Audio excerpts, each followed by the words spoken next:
Well, let's get stuck into the business. Great to have live sport back. Peter V'landys, St. Peter, he has now been... he's been elevated to sainthood. Yes. May 28th is now a significant date on the Australian calendar because Rugby League has led the way for us all. What you make of it, Gary? What you pick up from watching League over the weekend? It was a great weekend for Rugby League. They are bathing in the spotlight and limelight as they should. Look, I'm not a great connoisseur. I watched the Melbourne Storm and Canberra Raiders game, and it just looked, maybe that was an outlier, but quick. It was quick. The six again, which would stop the game, take the penalty. That's the movement. It looked to me like Canberra benefited from it enormously. I know Craig Bellamy was very disappointed with the Storm, but the Canberra Raiders were absolutely sensational. It was quick. I loved the crowd noise. I loved the whole experience, to be perfectly honest. I think it was a massive tick for them on the weekend. It was interesting, just the power of one rule change, though, Brownie. And like for a long time, I know I've spoken about setting the Sharon free. If you look at the three codes, Rugby Union, Rugby League and AFL, we've all been beset by this same problem, and that is slow play or stoppage. Rugby Union, they're being killed by crumbling scrums, and they're trying to get rid of it. We're trying to reduce the amount of stoppages and get the game moving to some degree. And Rugby League, in the space of one rule change, and ironically a rule change made by one man, not by a committee, one man, and they did it within season, Rui, has seemingly on a very short sample changed the game for the good. Well, it's all defensive mechanisms, isn't it? Trying to slow the game down and make the game easier to defend. So it's trying to find ways to combat that. I mean, all it's done for me is whet my appetite for footy to come back in 10 days' time, really. Is I'm not like you, Gaz, I'm not a big connoisseur of the sport and not an expert, but it's live sport, and there is something about it that it's just made me even more excited, if that was possible, for the return of our game. We can learn a bit from them. So what was the 40-20 rule is now the 20-40 rule. So it's made it a little bit easier for that to be an attacking move for players, so they get another set of six like Gaz spoke about. I liken that to our potentially the out of bounds, the last touch rule.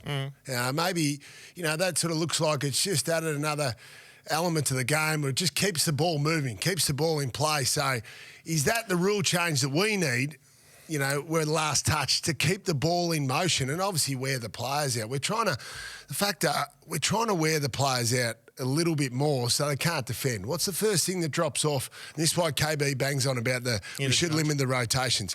We're just trying to fatigue the players a little bit more so their defensive actions drop off.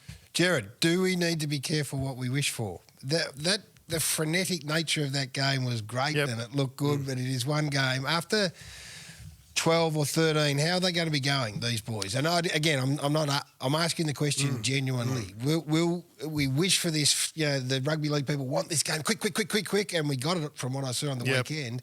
In 10 weeks' time, will we be going, hang on a minute, we've created a monster here. We've got to just try and pull the rein here back a bit. Yeah, I'm not sure. I like fast footy, Gary. I've always been a fan of quick ball movement.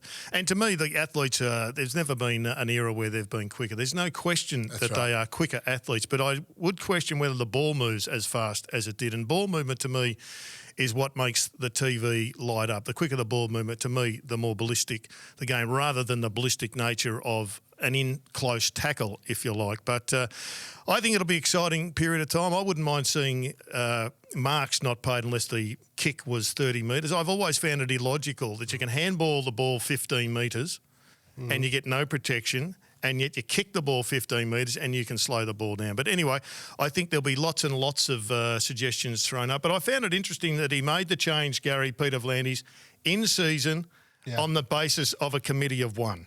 Yeah, well, some could argue that he's going to do everything from a committee of one, and he's got the runs on the board at the moment. But yeah, we are so scared of a rule change. We sit back, and I hear it all the time from radio. We all do. Stop mucking around with the rules. Stop mucking around with the rules.